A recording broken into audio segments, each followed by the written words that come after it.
एक बाजार में सिर्फ 500 रुपए में गुलाम बिक रहा था। इतने में एक अमीर आदमी का वहां से गुजरना हुआ। आदमी ने सोचा सिर्फ 500 रुपए में गुलाम बिक रहा है, इतना सस्ता, चलो खरीद लेता हूँ। वो गुलाम के पास गया और पूछा कि तुम इतने सस्ते में गुलाम कैसे बेच रहे हो, कामचोर है क्या? गुलाम का मालिक बोला बिल्कुल कामचोर नहीं है, बहुत मेहनती है, सारी खूबियां हैं, बस इसमें एक ऐब है, ये कभी कभी चुगली कर देता है। आदमी ने मन ही मन सोचा कि घर में मैं और मेरी बीवी तो है, अगर ये चुगली करेगा भी तो किससे करेगा, खरीद लेता हूँ। खरीद कर गुलाम को घर ले आया।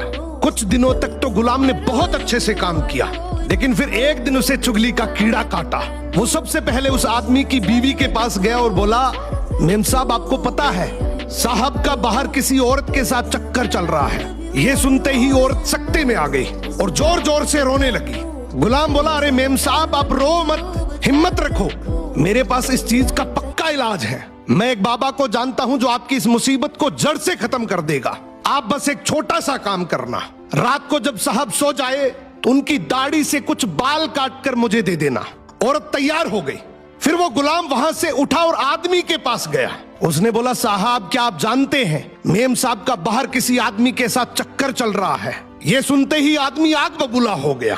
गुस्से में आकर उसका गिरेबान पकड़ लिया और बोला, तू मेरी बीवी पर इल्जाम लगा रहा है। गुलाम बोला, आपको मेरी बात पर यकीन ना हो तो रात को आप सिर्फ सोने का नाटक करना, आज रात वो आपको मारने वाली है। आदमी तैयार तो हो गया, लेकिन वो बोला, अगर तेरी बात झूठ निकली तो मैं तुझे जान से मार दूंगा। रात हुई, आदमी ने सोने का नाटक किया। उधर उसकी बीवी जैसा गुलाम ने कहा वैसा करने लगी। रात के 3 बजे हाथ में कैंची लेकर जैसे ही उस आदमी के पास पहुंची, आदमी तुरंत जाग गया। अब इस आदमी के दिमाग में गुलाम की बात तो चल ही रही थी। गुस्से में उसने अपनी बीवी को पकड़ा, हाथ में से कैंची खींची और आओ देखा ना ताओ, उस कैंची को उस औरत के गले में खोप दिया। औरत वहीं मर गई। जब औरत के परिवार वालों को यह बात पता चली तो उन्होंने इस आदमी को मार दिया, और जब आदमी के परिवार वालों को यह बात पता चली तो दोनों परिवार आपस में ऐसे भिड़े कि दोनों परिवार पूरी तरीके से खत्म हो गए।